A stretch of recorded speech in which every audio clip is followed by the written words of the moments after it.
porque siempre es importante conocer y escuchar diferentes puntos de vista sobre un tema. Diálogos, Universo 94.9. Abrimos los micrófonos a las voces expertas, científicas, profesionales y académicas para conversar en Diálogos, Universo 94.9. Los puntos de vista emitidos en esta producción no representan la postura de la institución.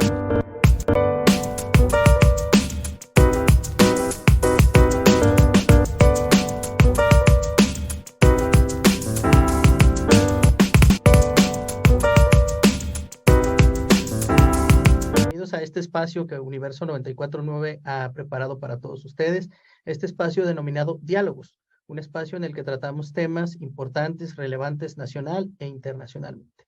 El día de hoy tenemos un tema muy importante y trascendente para todas y todos nosotros.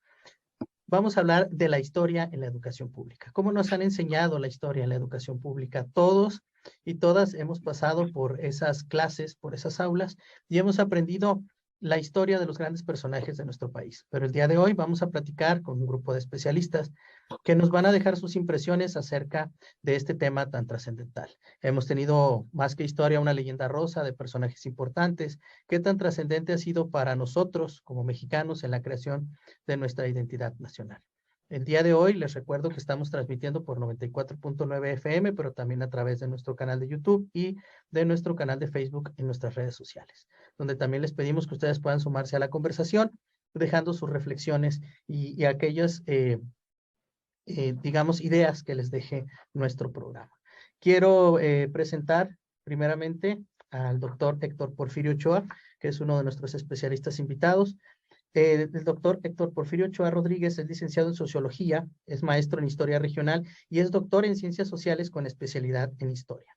Fue investigador del Archivo Histórico del municipio de Colima de septiembre de 1987 a enero de 2021 y es el profesor titular de medio tiempo en la Universidad Pedagógica Nacional, de aquí de nuestro estado de Colima, en la cual comenzó a laborar desde el año de 1992. Ya ha dirigido tesis de licenciatura y de maestría. Ha sido corrector de textos en distintos momentos desde 1993 y fue jefe del Archivo Histórico del municipio de Manzanillo de octubre del 2000 a el 2002.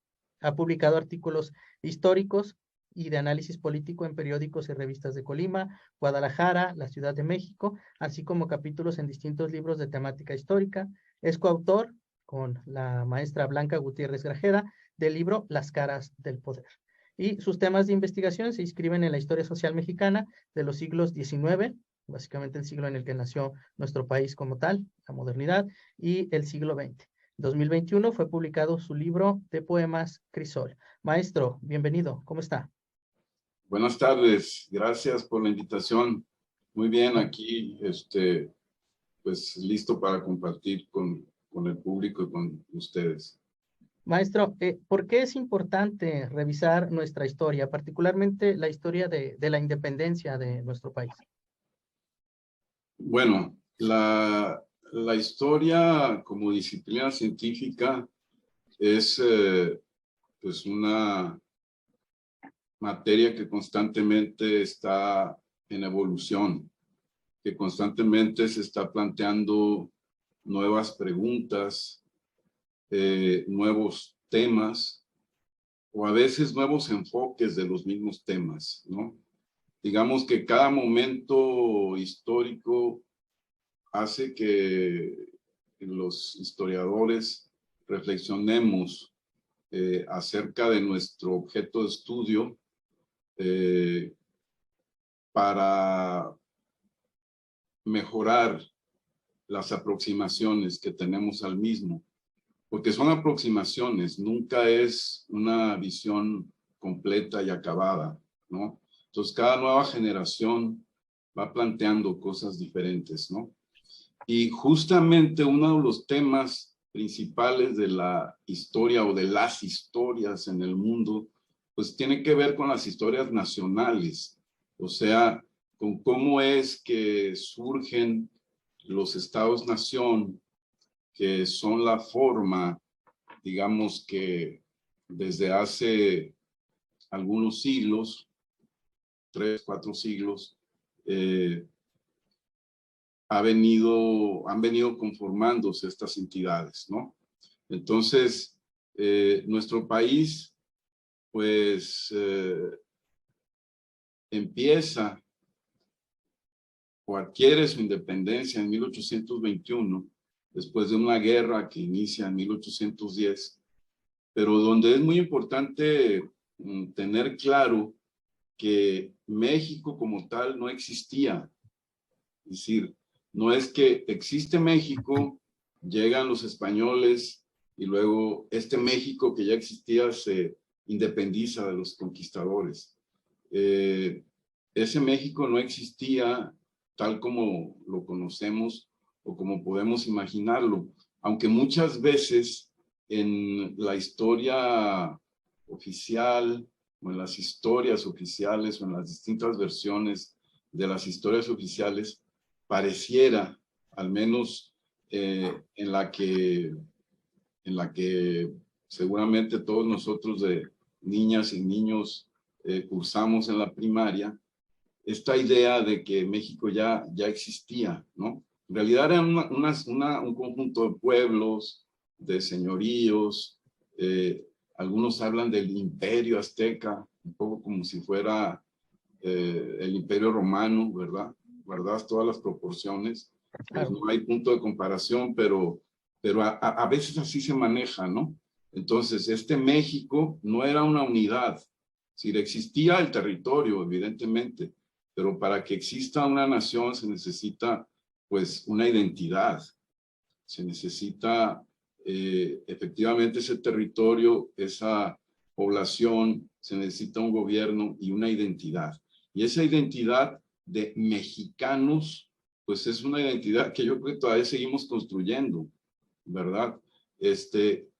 Cuando se proclama la independencia en 1821, el país estaba, digamos que después de 3 siglos, porque justamente fue en 1521 la caída de Tenochtitlan y en 1821 la consumación de la independencia, pues después de 3 siglos en que habíamos sido la Nueva España, ¿verdad? Una más de los virreinatos que hubo en la América española o en Hispanoamérica, pero todavía, ¿qué éramos los mexicanos realmente, no? Empezamos a debatir o empezaron las élites políticas a debatir el modelo de país que queríamos ser, si una monarquía o una república. Y luego se estableció al momento prácticamente un imperio, el primer imperio mexicano con Agustín de Iturbide. Y luego vino la República Federal. Y empezó también un debate entre si era República Federal o República Central. Cuando se consuma la independencia, se hace un pacto, pues, entre Iturbide, que era un realista, o sea, un defensor del virreinato, y Guerrero, que era el que encabezaba a los insurgentes, y se establecen las 3 garantías, el ejército trigarante, que era libertad, unión y religión. Entonces, sí, por ejemplo, la religión católica se toma como uno de los elementos de la identidad. O sea, los mexicanos somos católicos.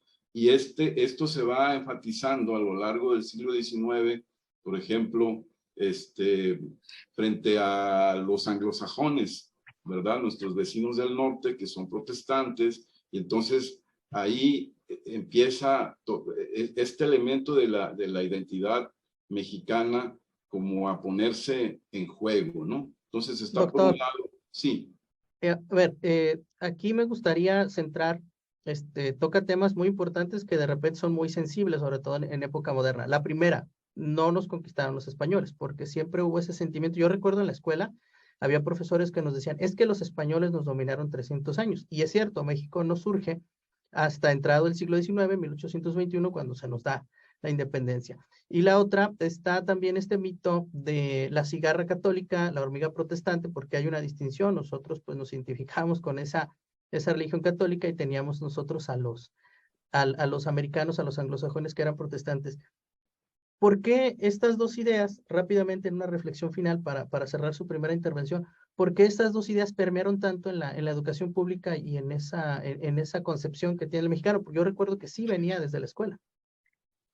Bueno, esta cuestión del catolicismo se rompe en 1857 con la Constitución Liberal del 57, ¿no? Que establece la libertad de cultos y la separación de la Iglesia y del Estado. Y entonces, a partir de ahí, pues ya no hay una religión oficial del Estado mexicano y todos los ciudadanos mexicanos son libres de ejercer el culto que deseen. Ese es como un primer momento de ruptura de este elemento identitario que venía desde la época virreinal, ¿no?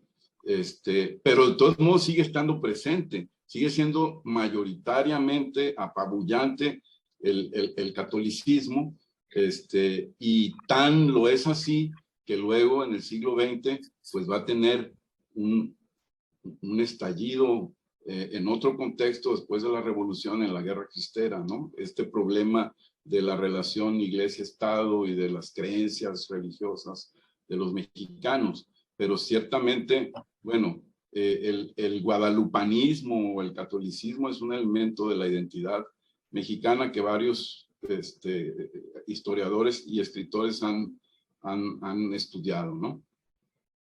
Muy bien, maestro. Bueno, le agradezco esta su primera intervención. Vamos a dar ahora el uso de la voz al doctor José Manuel. Doctor, mucho gusto. Vamos a dar pie a su intervención leyendo una pequeña semblanza. El doctor es estudioso de las ciencias sociales, en el área de historia por la Facultad de Ciencias Políticas y Sociales de la Universidad de Colima. Es licenciado en Derecho, profesor también de tiempo completo de nuestra máxima casa de estudios. Ha sido coordinador de procesos de acreditación de programas de licenciatura y doctorado en la Universidad de Colima y ha dedicado principalmente sus investigaciones a publicar libros, escritos, ensayos, principalmente sobre representaciones, diversidad social y minorías. Doctor, ¿cómo está? Mucho gusto. Hola, Rodrigo, ¿cómo están? Muy buenas tardes. ¿Me pueden escuchar bien? Sí, perfectamente, y le agradecemos mucho su participación en este especial de Universo 94.9. Me gustaría empezar con una pregunta muy, muy interesante y sobre todo puntual y muy importante. ¿Cómo se nos ha ido contando la historia de México a través de los libros de texto? Porque esta parte de la construcción, incluso hasta de una historia, puede decirse oficial, porque pues no sé, son libros aprobados, son versiones aprobadas para la parte académica, sobre todo en la educación básica, que entendemos que es ya cuando se empieza a enseñar la materia primaria y secundaria. ¿Cómo se nos ha contado en los libros, maestro? Bien, muchas gracias. Agradezco mucho la invitación a Universo. Me siento en mi casa y estoy muy contento de poder alternar con la doctora Alexandra Pita, a quien saludo, y al doctor Héctor Ochoa. Mira, Rodrigo, yo trabajé el tema de la enseñanza de la historia por el documento de tesis de doctorado, que precisamente fue asesorado por la doctora Alexandra Pita aquí presente. En la historia, en México, la historia patria es en sí un objeto de estudio, y la enseñanza de la historia, por supuesto, surge como disciplina escolar, más o menos al mismo tiempo que en otros países. En el caso, hay que considerar que a partir de la Revolución Francesa cambió radicalmente lo que se entendía que era lo que debe enseñarse en la escuela. Nosotros somos herederos de esa tradición escolar, por ejemplo, y también de esa tradición histórica. De ahí nos viene el régimen de historicidad, por ejemplo, que, bueno, son temas un poco más específicos, pero aquí en México, en particular, la historia empieza a enseñarse más o menos a la misma época. Y la historia patria, pues, tiene que ver con la generación en aquel entonces como ahora.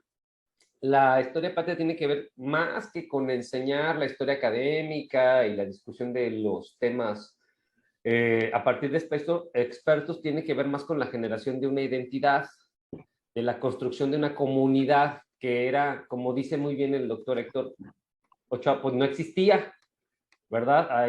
Está ahí un concepto que se llama la comunidad imaginaria, que habría que construirla y además había que sustituir una serie de valores cristianos, católicos o religiosos, ¿no? Que eran los que más o menos regían no solamente la vida de las personas en lo interno, sino el calendario de las ciudades o sea, incluso el urbanismo estaba delimitado por eso y una gran cantidad de actividades de la vida de las personas. Entonces, se enfrenta la historia patria a generar esta sustitución del catecismo católico, por decirlo así, por un catecismo laico o patrio. Y pues tiene buena escuela y hace lo mismo que hacía el catecismo católico, entonces genera estos arquetipos en lugar de santos a los cuales había que rezarle, genera héroes, por supuesto.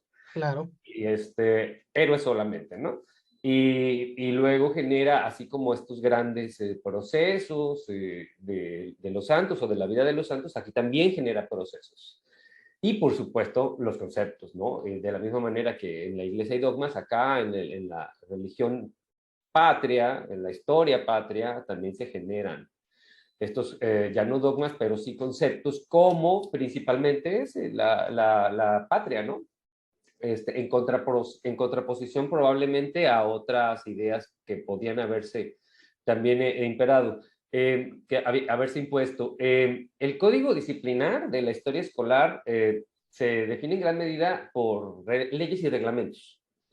Entonces, el Estado estaba muy interesado, por supuesto, por lo que acabo de decir, y dijo, pues empiezo a regular, ¿no? A partir de mis instrumentos, son las leyes, y entonces empiezo a normar lo que se debe de enseñar, lo que es válido y necesario de enseñarse, y pues de acuerdo a los objetivos que el Estado perseguía, y a partir de ahí enormes discusiones siempre por un bando por otro, para ver cuáles eran aquellos arquetipos santos, momentos, lugares de la historia patria que debían privilegiarse en el manual escolar.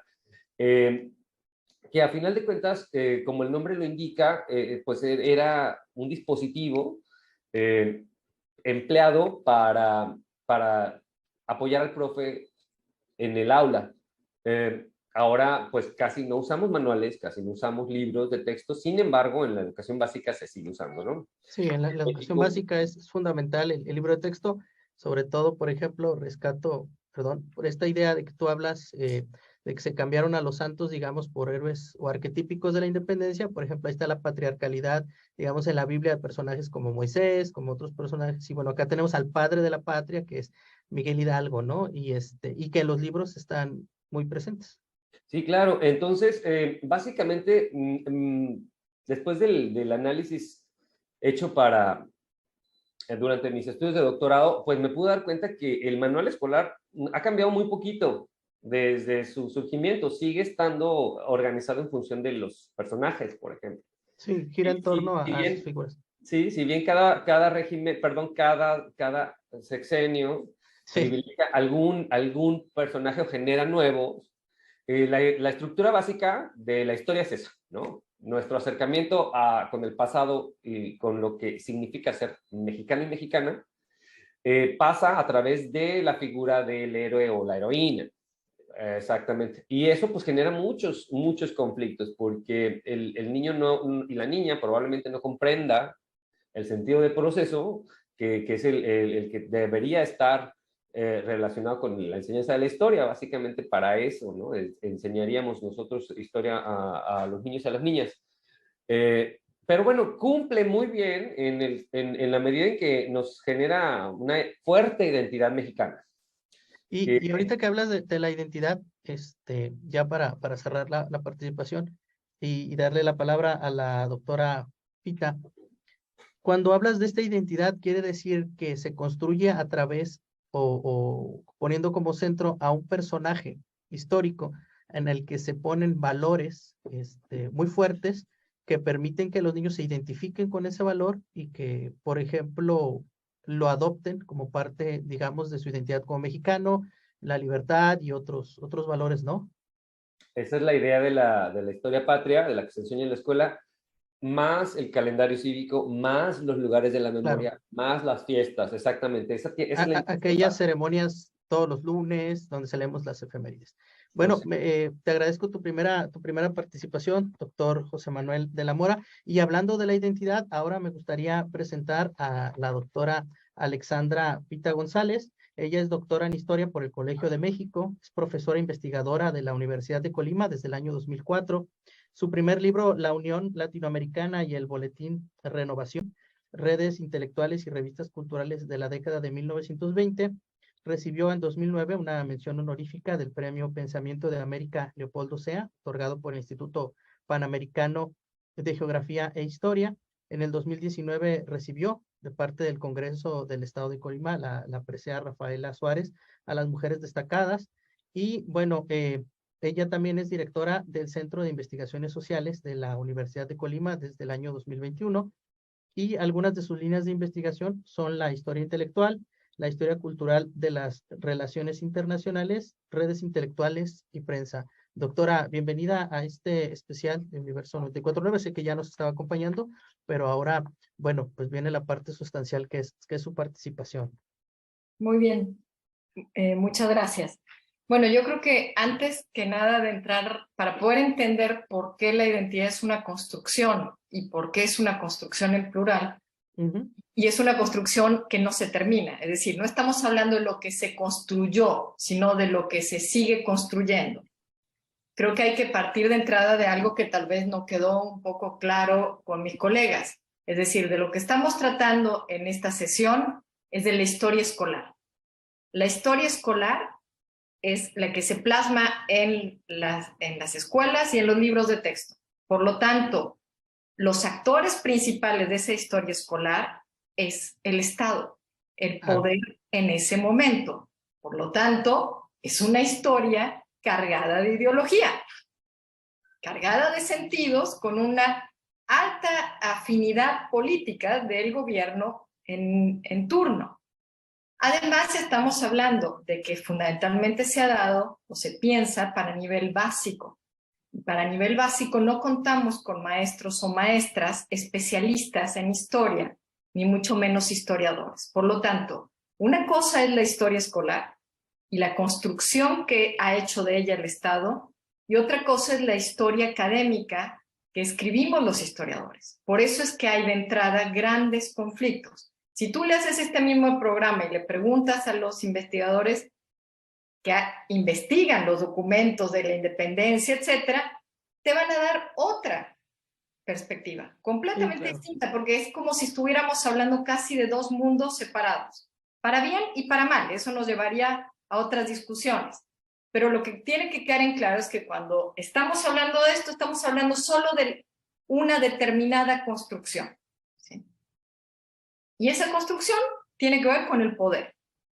Y tiene que ver con el poder porque la historia fue elaborada desde el poder como un elemento de legitimación de su presente a través del pasado. Y eso es lo que ha mantenido todos los poderes.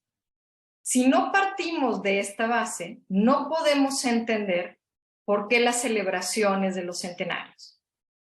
No podemos entender por qué celebramos en 1910 el de 1810 y en el 2010 el de 1810, y por qué festejamos también el del 2021 a razón del 1821, ¿sí? Es decir, cada uno de ellos ha tenido que ver más con el presente que con el pasado. Y a partir de ese presente es que se lee y se interpreta un pasado. Por lo tanto, no hay una historia oficial, porque eso significa que hubo un gobierno nada más en la historia de más de 200 años que hizo una historia y quedó hegemónica y nunca más se modificó. No es así. Cada sexenio en México, sobre todo de la construcción del libro de texto gratuito, se reconstruye una historia oficial y se plasma en los libros de texto. Entonces, ese tipo de construcción no tiene, aun y cuando se vea de manera simple y se hable de ella en singular como la historia patria, ¿sí? Es una más de las historias oficiales en la realidad, ¿sí? Tenemos que partir de eso. No existe una historia patria, porque no existe una historia de México, porque no existe ni siquiera un México. Hay una gran diversidad desde tiempos del pasado hasta la actualidad. Entonces, ¿por qué, por ejemplo, festejamos como la independencia en 2010 y en 2021? ¿Por qué no cuestionamos en qué momento estamos hablando de insurgencia y en qué momento estamos hablando de independencia? Cuando yo le hago estas preguntas tan básicas a mis alumnos, se quedan bloqueados. Se como, claro, sí, lo festejamos en el 21, pero también lo festejamos en el 10, ¿verdad? Entonces, ¿qué es lo que estamos festejando? No estamos festejando la revolución porque se confunde, ¿no? Dice, 1910, o estamos festejando 1810 y 1821, pero entonces, ¿estamos festejando como la misma independencia? Entonces, si no le enseñas al alumno a deconstruir las historias oficiales, no tiene sentido. Si no le enseñas que hay una diferencia entre 1810 y un proceso insurgente que no quiso ser independentista, sino que en realidad quería defender a un rey español que estaba cautivo frente a un un francés invasor, no puedes entender todo el proceso que va desde el 10, desde la insurgencia hasta la independencia en 1821, y mucho menos entender la contradicción que nos hicimos independientes convirtiéndonos en en un nuevo imperio, cuando se supone que el discurso oficial de la historia patria te dice que es que siempre quisimos ser una república. Es decir, la historia patria está llena de contradicciones porque no les enseñamos a los alumnos a leer más allá de eso y a cuestionar. Entonces, ese tipo de juegos de las efemérides hace que la historia patria, si no se la sabe deconstruir, pareciera una serie de contradicciones cíclicas, ¿no? Que van pasando y que la gente no entiende muy bien por qué, pero como aparecen los mismos personajes, piensa que es todo lo mismo. Y no es todo lo mismo. Es decir, por ejemplo, el del 21, tiene un sesgo muy particular. El que se haya hecho a partir de la visita de la esposa del presidente a Europa para intentar restituir los bienes patrimoniales que se llevaron, bla, bla, bla, tiene un sentido político. No es casual, no es que ese patrimonio no hubiera estado antes, está ahí hace muchísimos años, ¿sí? La gran pregunta es por qué a este gobierno le importaba tanto hacer esa gira y generar un festejo del centenario en función de la restitución de bienes patrimoniales, ¿sí? Entonces, yo creo que aquí lo importante es entender cosas básicas, ¿no? De la historia. Uno, la historia no es el resultado del pasado, no es la suma de lo que sucedió en otros tiempos.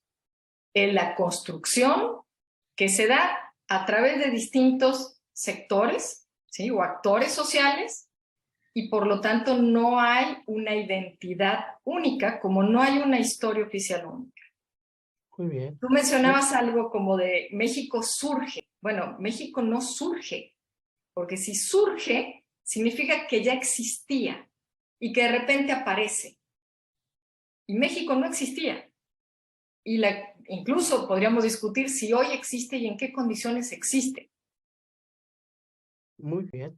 Bueno, con esta reflexión que me parece sumamente importante, vamos a terminar las 3 primeras intervenciones, vamos a ir a un corte y vamos a regresar con las reflexiones de cierre. Regresamos aquí a Diálogos en un momento. ¿Qué tal? Ya estamos aquí de vuelta después de este pequeño corte aquí en Diálogos, este especial de Universo 94.9, en el que estamos hablando de un tema muy, muy importante. La educación histórica, la educación de la historia, sobre todo la historia nacional, la historia patria, en la educación básica. Recordar que nos acompaña la doctora Alexandra Pita González, ella es directora del Centro de Estudios Sociales de la Universidad de Colima. Nos acompaña también el doctor Héctor Ochoa, historiador, Y nos acompaña también el doctor José Manuel de la Mora, que también es historiador y escritor y profesores de nuestra máxima casa de estudios. Y vamos a retomar el tema, ahora comenzando con la doctora Alexandra Pita González, y me gustaría que partiéramos de la siguiente reflexión. ¿Cuál es el reto que tiene actualmente las instituciones educativas para enseñar la historia o para la educación histórica en nuestro país? ¿Cuál es el principal reto? ¿Qué es lo que se debe, digamos, hacer para dar una correcta educación histórica? Doctora, su micrófono me parece que No está creo ahí. no creo que haya un solo reto. Creo que hay varios retos, algunos que se vienen acumulando de tiempos pasados y otros que son más recientes. Por ejemplo, los que se vienen acumulando de tiempos pasados tiene que ver con la formación de los maestros. Los maestros que enseñan historia en casi todos los niveles de la educación en México no son historiadores. Y eso, aunque parezca una obviedad, no lo es, ¿sí? A nadie se le ocurriría ir a hacerse arreglar una muela por un ingeniero. Porque diría, no, mire, no. Pero sí se les ocurre que cualquiera, no importa qué formación tenga, puede enseñar historia, lo cual es un error. Gran parte del problema que hay en México en torno a la historia es que la historia no la enseñan los historiadores. Y entonces lo que enseñan no es historia, es una serie de datos del pasado, una lista de efemérides, un montón de nombres, un montón de fechas, un montón de batallas, pero no enseñan a pensar históricamente y por lo tanto los niños no pueden deconstruir, no pueden cuestionar, no pueden entender en partes y después recomponer de manera como si fuera un proceso. Creen entonces que las cosas son simples. Hay una causa y hay un efecto único, además. Y eso no les va a servir para entender casi absolutamente nada del pasado y mucho menos del presente. Ese es uno de los retos. Otro de los retos que tiene que ver más con el avance de la tecnología hoy en día es la dificultad que tenemos los maestros de historia para profesionalizarnos en el uso de las tecnologías y para tener tecnologías además que estén aplicables a la historia. Es decir, yo puedo tener un montón de cursos de software, etcétera, pero no necesariamente programas que estén desarrollados para la historia. Eso es mucho más complejo y como no somos un mercado muy grande, tampoco ninguna empresa se dedica a hacer programas para nosotros. Ese es un segundo gran problema. ¿Por qué? Porque entonces la famosa brecha digital en realidad la tapamos como con curita, ¿sí?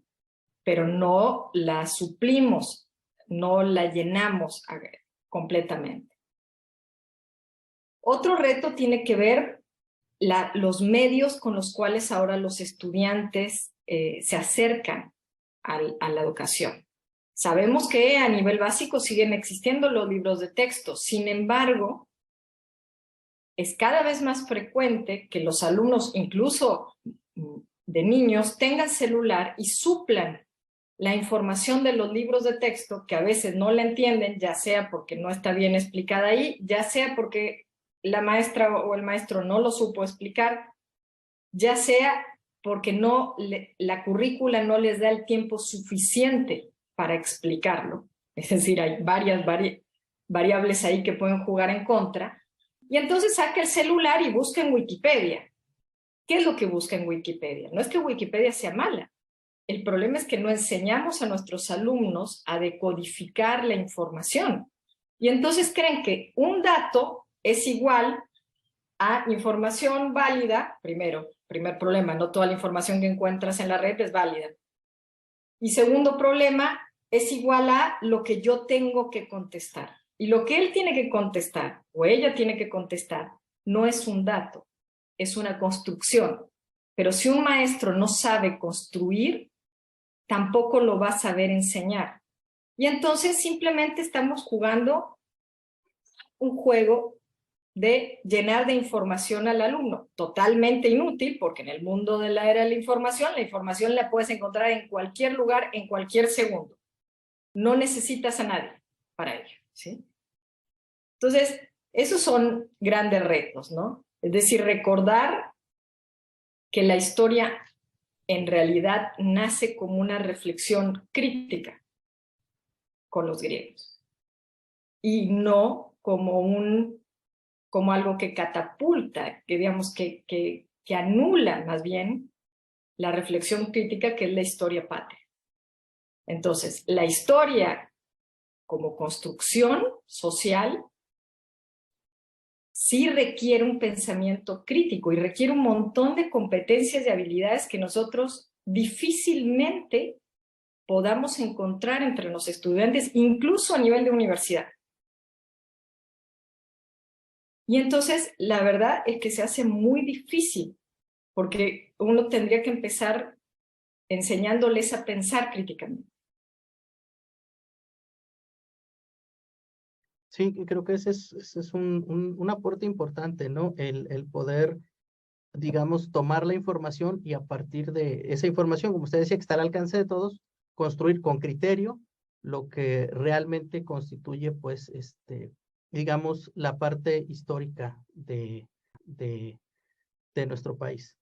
Maestra, doctora, muchas gracias por esta intervención. Vamos a recordar que estamos transmitiendo por nuestras redes sociales, Facebook, YouTube, saludar a todos los que nos siguen a través de estos medios. Y ahora pasamos con el doctor José Manuel de la Mora. Doctor, igual, la misma reflexión. ¿Cuáles son los retos para la educación histórica en nuestro país?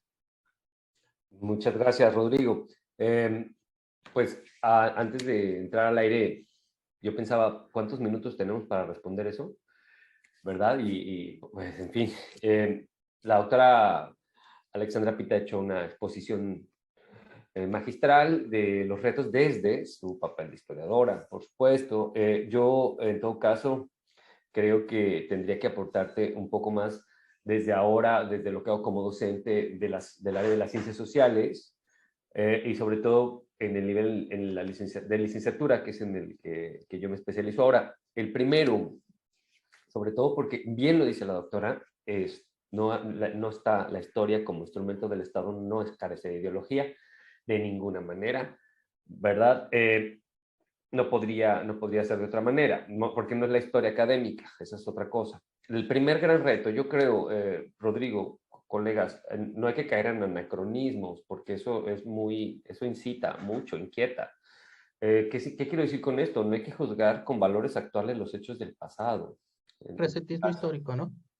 Exacto, entonces, porque eso realmente, como al final de cuentas no se le va a dar un análisis profundo, multicausal, como establece la doctora Pita, y los estudiantes no fueron preparados para eso, entonces se quedan con una interpretación muy simple, maniquea de buenos, malos, y eso pues no creo que aporte. Entonces es un enorme reto, ¿no? Porque además la inmediatez de lo virtual en cuanto a redes y genera un poco conflicto, inquietud en las personas, que no abona. El segundo, habría que entender que la historia patria, las historias patrias, sirven para generar una identidad. Y en ese sentido, pues hay que revisitar primero el concepto, ¿no?, de identidad, hay que revisitar otros conceptos para ver cómo entonces construimos. A final de cuentas, les decía en la primera intervención, es un dispositivo y ustedes pueden utilizar dispositivos adecuados para hacer cosas para las cuales fueron pensadas esos dispositivos o como ustedes decidan. Si te enfrentas al reto, por ejemplo, de colocar un cuadro, pues tú sabrás si lo haces con un taladro especializado, martillo o una piedra. Entonces, habría que ver qué historia quieres, una historia bien construida, una historia especializada, todo depende de la finalidad con la cual emplees la historia. Yo veo que el tercer gran reto sería, y esto va a lo básico también y a la educación media y a la superior, no hay que acercarnos al pasado como algo terrible, espantoso, terrorífico, de lo que haya que huir. porque eso no abona al cuarto gran reto que yo creo que nos enfrentamos, que es el sentido de proceso. Como ha establecido bien la doctora, hay que enseñar a pensar históricamente, las múltiples causas y sobre todo el sentido de proceso. A mí me parece que a los estudiantes hay que plantearles preguntas nuevas, porque si les planteamos las mismas, ellos se van a ir a buscarlas en las mismas fuentes. Entonces las preguntas para... Uno pensará, ¿cuáles son esas preguntas nuevas? Pregunta por los procesos. Pregunta por los procesos, por las opiniones de los estudiantes, darles elementos para que analicen, elementos históricos. Si es posible, ahora hay muchos repositorios y objetos educativos digitales históricos, y entonces que se acerquen, los conozcan y entonces intenten ellos, por ejemplo, enseñarles pósters de la Segunda Guerra Mundial, pero de ambos bandos. Hay colecciones impresionantes. Enfréntalos a ellos y hazles preguntas acerca del proceso, a ver. Y a los muchachos les gusta mucho, por lo menos en lo particular a mí me funciona. Entonces hay que enfatizar que la historia es para enseñarles el sentido de proceso y a pensar históricamente. Y el último gran reto que yo veo es que no meternos con valores controvertibles. Los derechos humanos de cuarta generación, pues es apelo al reto número 1, no hay que caer en anacronismos. Nosotros seguramente vamos a ser juzgados y sentenciados por cosas que hacemos ahora que no sabíamos que van a estar mal dentro de 10 años, porque los valores cambian, ¿no? Entonces, creo yo que los derechos humanos son inherentes al ser humano, y esos son los que hay que defender. En todo caso, cuando haya que se complique, vamos a los derechos humanos. Y cada vez hay que defenderlos más. Lo que no está en peligro no es necesario defenderlo. Porque ahora, pues, vivimos en un mundo tan complejo que los estudiantes se acercan de información de muchas fuentes no siempre confiables, que entonces empiezan a constituir ahí su masa crítica de manera incorrecta, y no tenemos la capacidad de controlar todo lo que ellos revisan en las redes. Entonces creo que lo que sí podemos es desde el principio dejar muy claro cuáles son los derechos humanos básicos, para que entonces ante alguna controversia o duda apliquen un criterio correcto. Esa sería mi respuesta, Rodrigo. Muy bien, muchas gracias. Me parece muy relevante la aportación, y me gustaría ahora pasar con el doctor Héctor Ochoa con la misma reflexión. Una vez escuchado lo que comenta la doctora Alexandra, lo que nos ha compartido el doctor José Manuel, usted, doctor Héctor Ochoa, ¿cuáles son los retos que usted visualiza? ¿Qué es lo que nos falta? Y también, ¿cómo lo podemos solventar ante esta educación histórica? ¿Cuáles son los retos que usted ve en la educación histórica? Bueno, el primero, yo diría que es la formación de los docentes. Es decir, con docentes que son formados en la educación básica y específicamente en la educación primaria, porque ahí es imposible que haya especialistas. Los profesores de educación primaria, las profesoras de educación primaria imparten todas las materias. Y bueno, tienen que ser formados y formadas con otra mentalidad, tener otro proceso formativo que los lleve al desarrollo del pensamiento crítico. Porque justamente el pensamiento crítico es algo que se tiene que poner en práctica para poder entender los procesos históricos. Entonces, mientras de que en las escuelas o institutos normales no se atienda seriamente la formación de los docentes, y específicamente en estas áreas de la formación cívica y ética, de la historia, de las ciencias sociales, como se le llame, de este campo de lo social y de lo cultural, va a ser muy difícil que podamos incentivar en los pequeños alumnos y alumnas esto, porque constantemente yo en las reflexiones con mis propios estudiantes encuentro que la materia que menos les gustaba era la historia, y la referencia es que era la materia más aburrida que la profesora o el profesor impartían en las clases. Y además en la primaria se tiende a privilegiar al español y a las matemáticas. Entonces ya ahí tenemos una desventaja.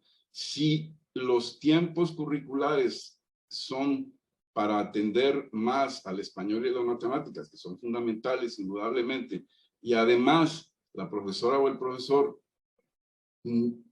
hacen el poco tiempo que tienen para la historia algo tedioso y aburrido, cuando creo que puede ser algo muy interesante, porque se pueden poner en práctica distintas estrategias que involucren a los estudiantes en la propia reflexión y en la autorreflexión. De hecho, los libros de primaria desde tercero empiezan con la historia personal, porque hay que llevar esta reflexión de la historia, de lo que significa el tiempo histórico a la propia vida de los propios niños, desde que ellos nacen y cómo se van cambiando y transformando hasta la época, hasta los 8 años en que empiezan a recibir esa materia, y así sucesivamente, ¿no?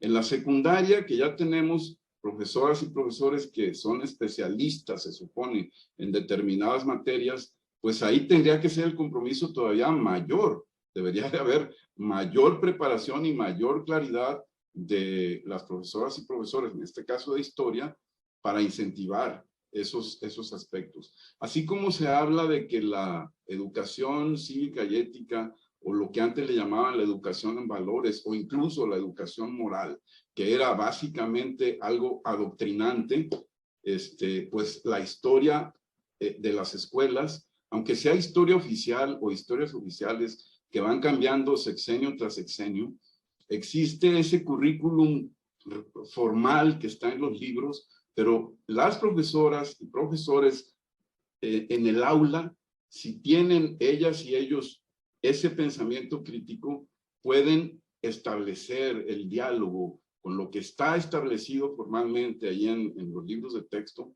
para generar la reflexión.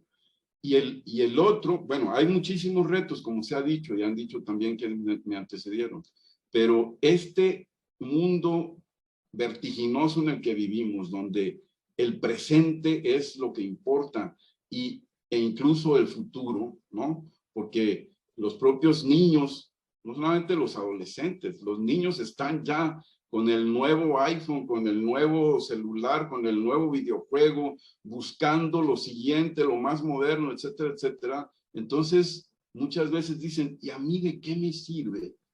¿Qué sentido tiene saber de algo que aconteció hace 3,000 años, 5,000 años, o hace 100 años, incluso hace 50 o 20, ¿no? Entonces, ese es un reto también muy importante de cómo hacer ver la importancia de que esos acontecimientos que ocurrieron en el pasado remoto, mediano o cercano, tienen un impacto en la vida actual y por lo tanto vale la pena conocerlos y reflexionar sobre ellos.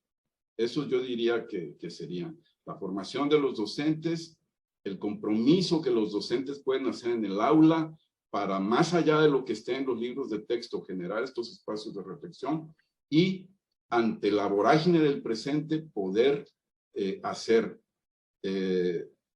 actual e interesante el conocimiento del pasado. Me parece fundamental todo lo que acaban de decir. Yo confieso que fui durante 6 años profesor en la Secretaría de Educación Pública.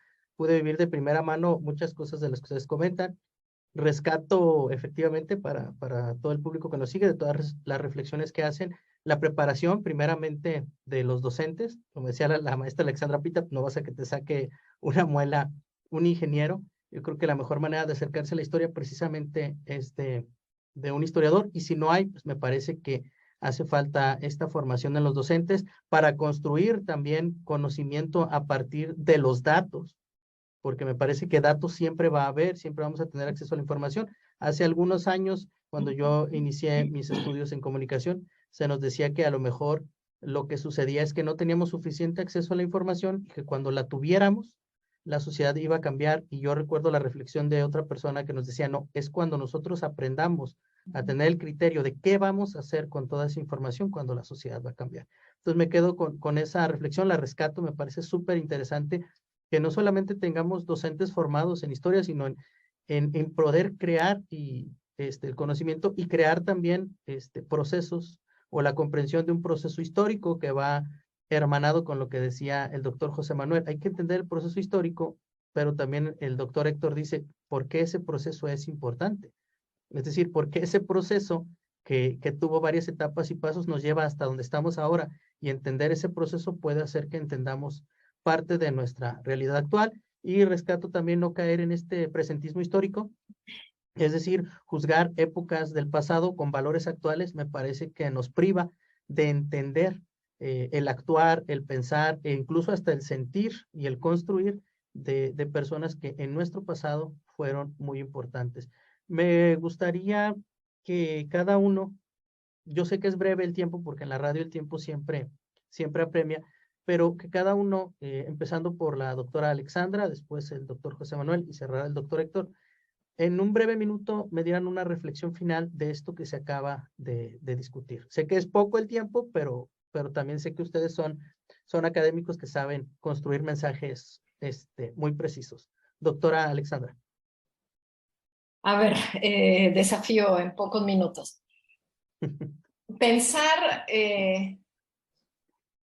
No pensar que la historia tiene que ser útil. Es decir, creo que si hay algo que hemos descubierto con la pandemia o replanteado con la pandemia, es el sentido de la utilidad. Sí, de muchas cosas. Sí. De muchas cosas, no solamente de la historia, sino del conocimiento, de las prácticas, de los hábitos, del tiempo, de un montón de cosas.